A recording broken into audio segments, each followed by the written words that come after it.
Greetings, travelers, and welcome back to Tales from the Enchanted Forest, the podcast where we bring you fairy tales, folklore, myths, and legends from all over the world. Now, usually the episodes feature me, Fox, and my co-host Sparrow, but today it's just me again, and we are going to be traveling all the way over to Mexico for our story. This is a story from Aztec mythology, which tells a love story between two volcanoes.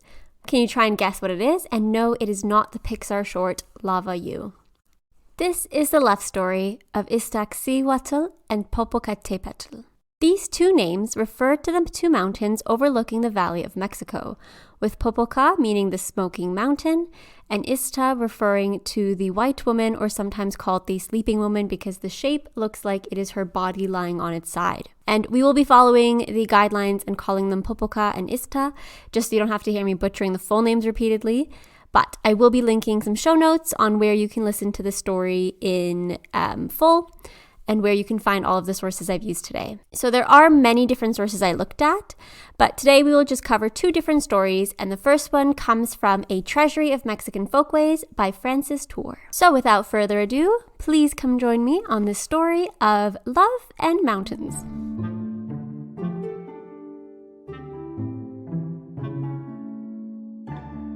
Thousands of years ago, the mighty Aztec Empire dominated modern-day Mexico.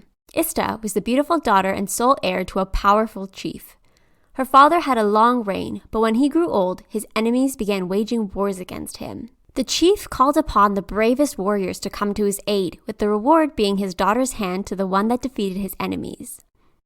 Now, among the warriors was Popocatépetl. He was in love with the princess as she was with him. The war was long, cruel, and bloody, but Popoca prevailed and sought to return home to claim his prize and his lover. However, someone sent false news to the kingdom that he had been killed in the battle. It could have been the enemy soldiers or a slighted lover who wanted to claim the princess as his own.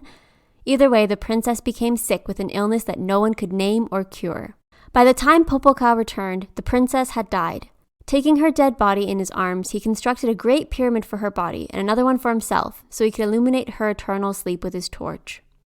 During the years that followed, snow fell and covered the bodies of the princess and the warrior, but it could never extinguish his torch, which continued to stay alight, warm and everlasting, like the love Popocatépetl had for his princess. Another version says that it was actually the gods that turned the two lovers into volcanoes, after Popoca carried Izta's body to the mountains and died of grief watching over her funeral table.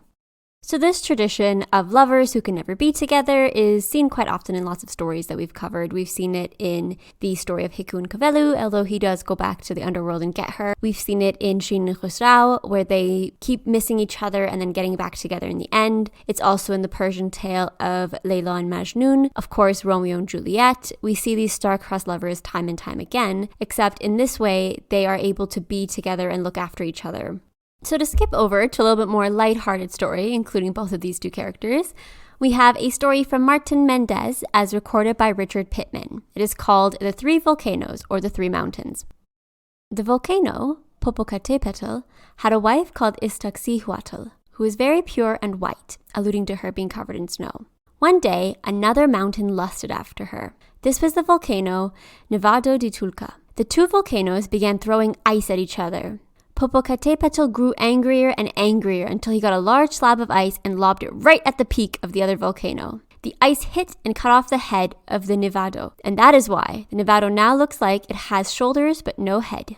So there we have it, travelers, two very different stories that come from Aztec mythology, the Spanish storytelling traditions, and from Mexico. They both try and explain the lore and the background of these two volcanoes, as well as a random third one in that second story, and just explains why they are there, why they exist, and I just love the imagery of having these two volcanoes come out of love, and how Popocatépetl fire is still going as he's protecting his princess. I hope you enjoyed this solo episode, and be sure to check out our two previous ones.